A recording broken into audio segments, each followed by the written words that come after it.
It's funny, before the pandemic, I remember season 23, and this is weird, where did we really have a season 24? Like a one episode season, like, but I remember thinking about season 23, where I think the only really good, like amazing episode was the the Board Girls one with Heather Swanson, where it just, oh God, I was just so, only South Park can do that.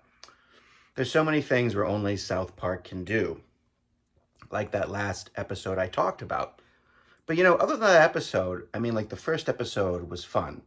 It wasn't mind blowing, but it was fun. Like it did the job. The second one was just, the big fix was hilarious. And like they're so fast, they're so quick that, I didn't realize till a day later, it was like, son of a bitch, even though, Randy has always done the voice of Token's dad, son of a bitch, they switched it. If they ever do the voice of Token's dad again, it's, it'll never be Trey Parker again on purpose. They're going to make it a black person, which is beyond hilarious, because it's like before we entered the era of insanity. Yes, this is the era of insanity.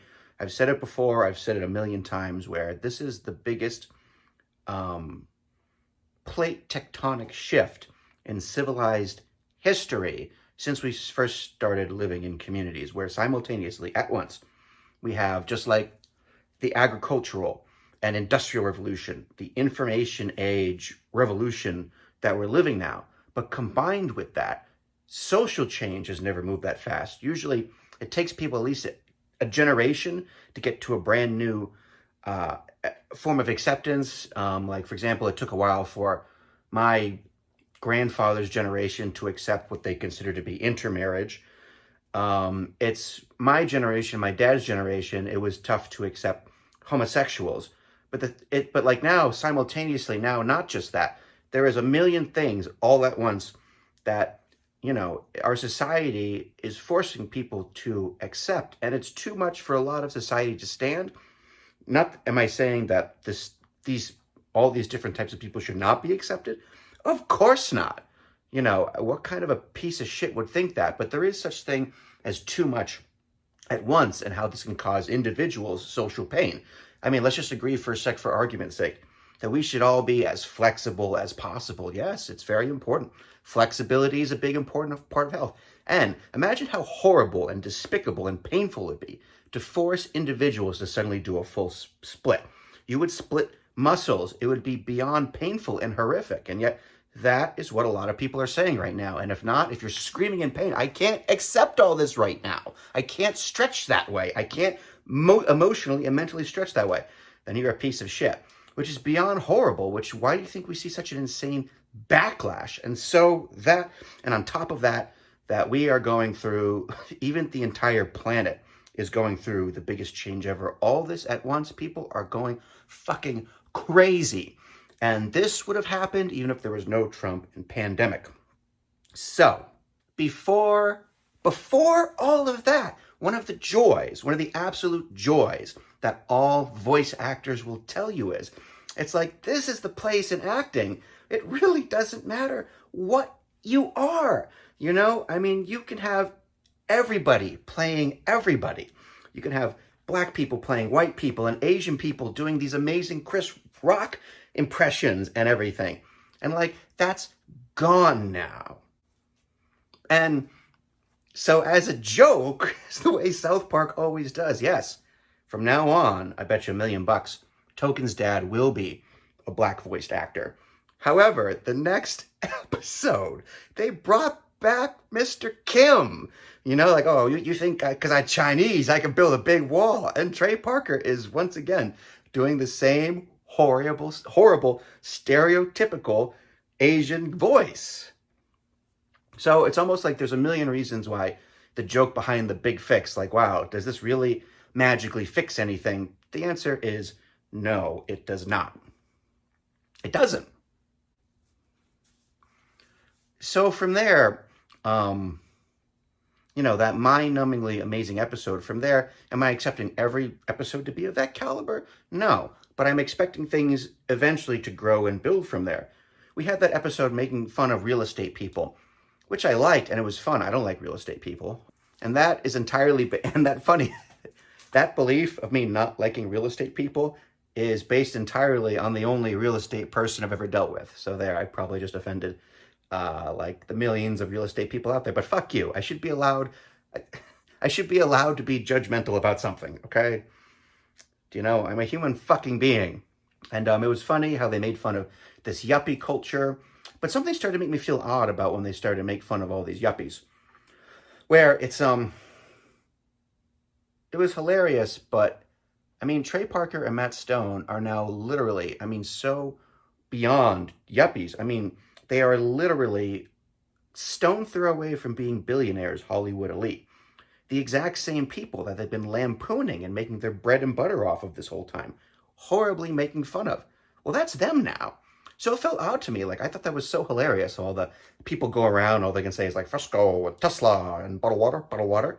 It was funny, but also feels like, well, like, it finally felt to me that, there's something that you guys really, I don't know if you're allowed to make fun of it because you guys are something like infinitely above this now. Like, does that make sense? Do I sound like off my rocker? Trey Parker himself has half as many houses as Oprah Winfrey. If those two do not have a private jet between them, I'll be surprised. If they not from time to time have hired bodyguard services, I'll be surprised. They are the most elite of elites in Hollywood. So it suddenly feels to me that there's certain things that they can't make fun of. Or if they do, they really should start making fun of themselves. Talk about like a Hollywood stereotype. Trey Parker has been married and divorced twice. Bet money there might be a third eventually. And also his second wife, he married his favorite stripper.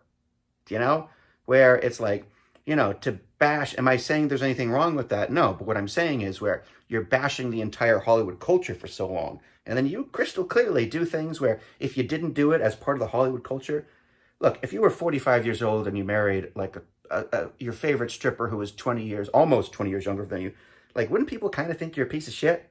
So, yeah, it just started feeling odd to me. And then the next episode, that Cold War episode, this felt weird. And this kind of felt like it kind of, checked the box for me where, all that Cold War stuff and like Butters is competing in this horse jumping competition and everything. Wait a minute. Like, this is supposed to be like this white bread mountain town. And it's like where way back, one of the greatest episodes ever, one of the first to really star Token, Here Comes the Neighborhood, where the joke is Token is so bummed out that there are no rich people in South Park. He puts all these ads for all these rich people to come. And who are the rich people that come? And it's hilarious. And the ending is so like chest-stabbingly, like so close to the line, funny. And of all the ways they're making fun of these wealthy people is, what are they doing? Some horse croquet game, because only the superest of wealthy people can afford to give their kids ponies. Like, do you know what I mean? And it's like, so why is Trey Parker picking this for a theme? $10 million says this is something his young daughter does. And he watches it, and he's probably seen firsthand how the ponies are always shitting and like getting, erections. And it's like, this is crystal clearly somebody's firsthand knowledge of this. So it's like, how beyond yuppie do you have to be when your daughter has her own pony and these kind of things? Like, do you know what I mean? And now Trey Parker and Matt Stone, they actually own Casa Bonita, and they're revitalizing it. And they're basically turning it into their very own little South Park Disney World. When, they have been horrendously and justifiably so bashing the everlasting shit out of Disney World. So, it's just feeling very odd. It's feeling so weird to me. They're having that concert, like celebrating 25 years of South Park, and there's actually going to be a Tegrity Weed, like, company. And it's like, I'm not saying there's anything wrong with this, but when you've so risen to the top of success by basically taking a piss on, taking the piss out of all these kinds of people, it just starts to feel disingenuous when you finally become that yourself. The Airsoft special was nothing fun, not a special, just an episode. You know, there was virtually nothing to that. I wonder if that episode is more based on Matt Stone's personal experiences with his kids. And, you know, the St. Patrick's Day special, finally, it's so great that South Park, after all these years, it's surprising they've never done a St. Patrick's special. And it's like, finally, it's like, okay, those seeds they planted, those integrity and credit seeds they planted on the big fix. Like, well, let's see how it pays off. And I don't think it paid off. Like, do you know what I mean? It didn't build up to what they had done on that episode. I mean, yeah, Randy talking about appropriation and a black guy dressed up as a leprechaun. And it's like, who gives a rat's ass? First of all, anybody appropriating anything, I guarantee you a couple of generations from now, nobody will give a rat's ass about any of that crap whatsoever. I mean, it's everybody saying, I don't want you to play with my toys or some bullshit like that. And it's like, I can guarantee you all that stuff is horseshit dumb because my kids are what is considered to be mixed race or whatever. I mean, my daughter, Sophie, got sent home with because of a COVID scare last November, and I had answered this questionnaire, this and that, and finally, when the lady asked me about race, I just said she's, well, definitely human, because I was like, well, she's not a Wookiee, and she's definitely not a vampire or a Klingon, because it's like, I really can't help but feel in my bones the whole race idea is beyond stupid, which will immediately make all these people freak out and lose their minds, and it's like, look, correct me if I'm wrong, but I really thought that the whole invention, the whole idea of race in the first place, because I mean, I'm not saying we don't look different. I'm not saying we don't have different skin pigmentation. But since we all agree that there's no direct correlation between somebody's skin pigmentation and what their character is, wasn't the whole idea of race first invented to make it okay for people to have slavery in the first place? And even then, even in Africa, frankly, especially in Africa, there was insane amounts of slavery before anybody colonized what is considered to be, by Western standards, the New World. And even after the Civil War, there was still the slave trade in Africa and two other places. The Middle East was getting slaves from Africa by Africans before any no-good imperialist son of a bitch ever got the idea, which is funny because in the St. Patrick's Day special, when poor Butters, pinch, before Butters ever gets out of jail for his pinching on St. Patrick's Day, he tells the story of St. Patrick, how, yes, St. Patrick himself was, in fact, once a slave, which Randy goes like, no, that's not true, because we only think certain people have ever been enslaved, or at least we think that the worst enslavement of all time was a very specific group of people. But I mean, once again, big picture, slavery has been a horrible and despicable part of all human history across the hemisphere almost completely since we first started living in communities. Tying it back to my kids, so they are what is considered to be mixed race. Makes me kind of feel a little like bile in my throat just saying that stupid crap. But you see, and you can say how off the mark I am right now about that, but time is on my side, because, I mean, what do you think my kids are going to marry? I mean, we're becoming so intermixed. Like, I mean, I'm going to have, my grandkids are going to be even more mixed than my kids. And what do you think my great grandkids are going to be, until it's eventually going to get to a point where the majority of people are really not anything, and they're like, yeah, this is all kind of dumb. And, you know, then finally, maybe if I'm still alive at 150, I can go out wearing a sombrero. Why not? You know what I mean? But no, I mean, it really is just fucking bullshit. So yes, I mean, if any person with dark skin pigmentation out there wants to dress like an Irishman, I could not possibly care less. You know, how ridiculous is that? So tying it all back finally to season 23, I was a hardcore revival, I'll say, because I had a gap where I wasn't into it anymore. No, just very lightly into it. From season 20 to 23, where I was hardcore into South Park. I was looking forward to it every year. And at the time, I thought 23, like, this is great, But like the only amazing episode was Board Girls, like, Miss Swanson. But I was like, gosh darn it, South Park had an amazing run. Like, once again, it's no show has kept its sharpness, its ability to really keep having some punch in it or whatever, like South Park. And also, whatever criticisms I just said of Trey Parker, he is my favorite. He's my favorite living entertainer, and frankly, one of my favorite living thinkers, for God's sake. So, I gush about the guy, and he's really, really helped me these past 6 years. All his works. Orgasmo has become one of my most favorite movies ever. But maybe one of the biggest lessons we get from South Park is the importance of being, first of all, level-headed, not getting too wrapped up in any side's opinion.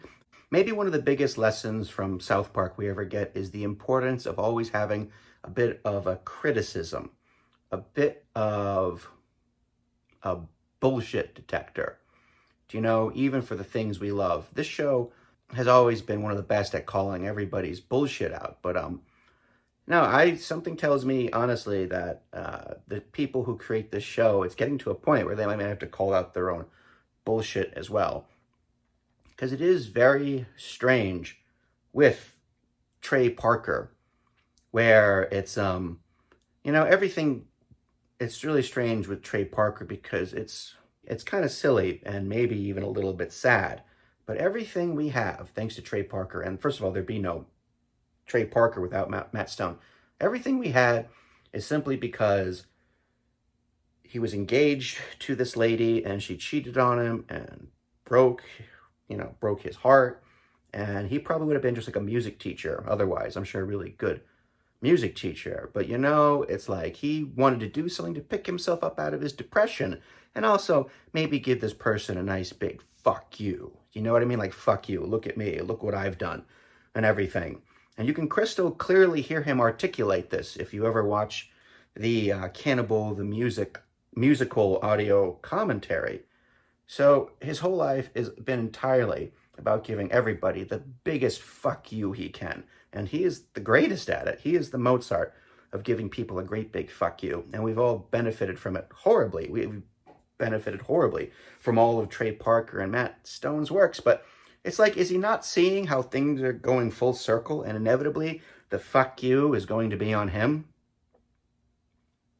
So I'm back where I was, where it's like, I'm not as optimistic where South Park goes from here, and it doesn't need to go anywhere out from here. I mean, as horrible as COVID was, it's strangely thanks to COVID, we got some really amazing specials and a few amazing episodes. And I think now, like, everything is going back to normal, and I think it's just South Park might finally be out of the end of its run, which is okay. It's one of the greatest shows ever. I still have the VHSs. And yes, of course, I will be happily watching the next season. I hope I'm wrong, but the one thing I don't feel wrong about is I think Matt Stone and Trey Parker are going to continue to get everything in the world anybody has ever wanted. I can see easily, eventually, both of them being worth at least $2 billion. And that will rise exponentially, probably for the rest of their lives. But the ironic and sad thing is, I don't think Trey Parker personally will ever have the one thing he really wanted most, which is the thing that he lost almost 30 years ago now. He just wanted to be happily married and have some kids and maybe just write some music and create some stuff. I think Trey Parker is a mix between the main character of Orgasmo mixed with the Kim Jong-il puppet from Team America. And it's very sad, and I'm also thankful for everything he's done. I'm Justin M. Bailey. Bye.